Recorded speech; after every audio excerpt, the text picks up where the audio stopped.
Okay, so in this video let's talk about the DNS records, है ना। जैसे हमने बात करी थी थोड़ी सी लास्ट वीडियो के एंड में, है ना।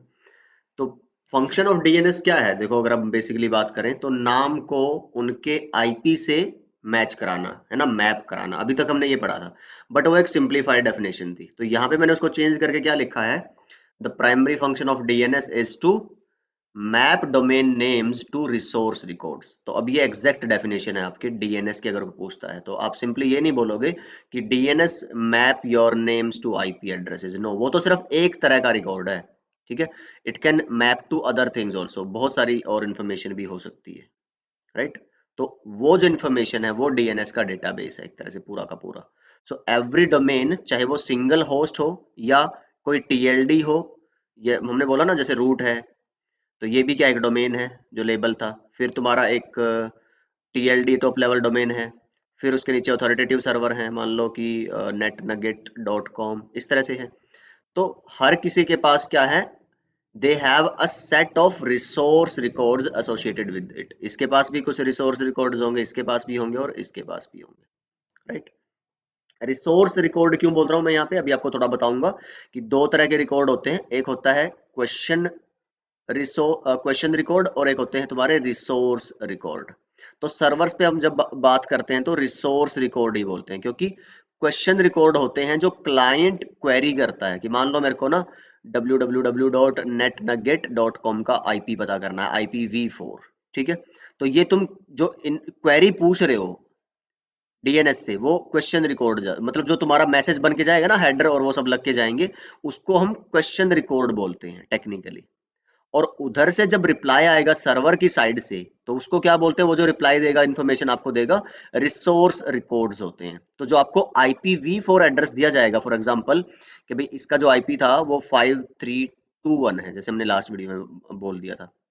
तो वो एक तरह का रिकॉर्ड होगा जो कौन सा है, इसका ए रिकॉर्ड।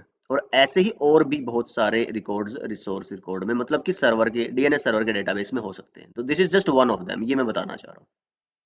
ओके, तो for a single host, as I told you, जो होस्ट यहाँ पे सर्वर की बात हो रही है, वो वेब सर्वर मेल सर्वर दोनों ही हो सकते हैं। तो वैसे वेब सर्वर का काम करने का तरीका अलग होता है, मेल सर्वर के काम करने का तरीका अलग होता है। तो इसलिए वेब के जो रिकॉर्ड है वो ए में ऐसे जा रहे हैं, और ऐसे ही मेल सर्वर्स के लिए फिर MX रिकॉर्ड्स अलग से जाते हैं। तो मेल्स का एक अलग ही सीन है। But yes, there will be the resources for those records, है ना, दोज रिस्पॉन्सेज।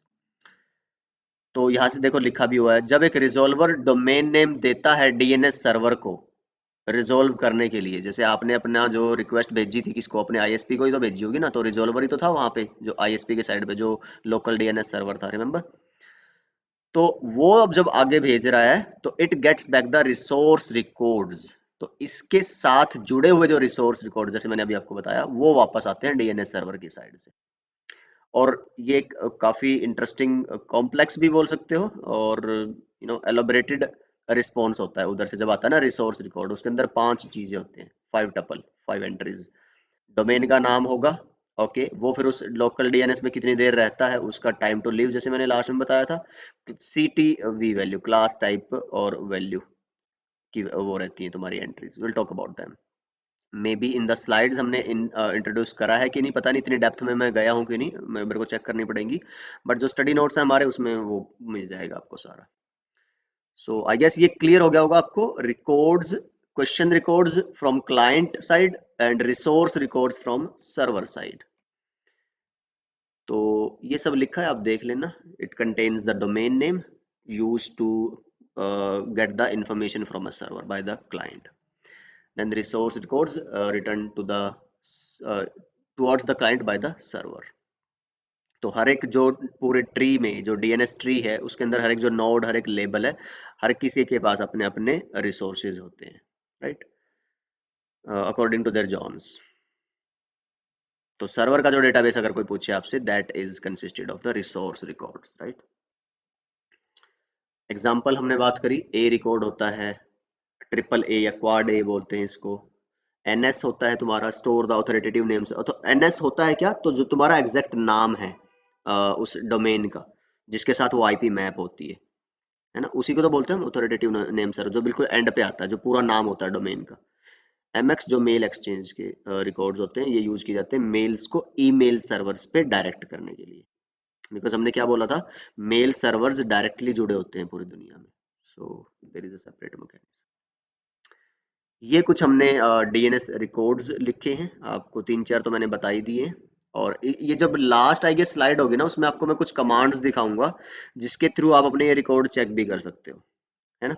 तो जैसे पीसी में जाओगे IP config स्लैश आप डिस्प्ले डीएनएस की एक कमांड अगर चलाओगे, तो उससे तुम्हें ये रिकॉर्ड्स और भी एक दो कमांड है, मेरे को भी ध्यान नहीं आ रही है, तो स्लाइड्स में लिखी हुई है, वो विल चेक देम।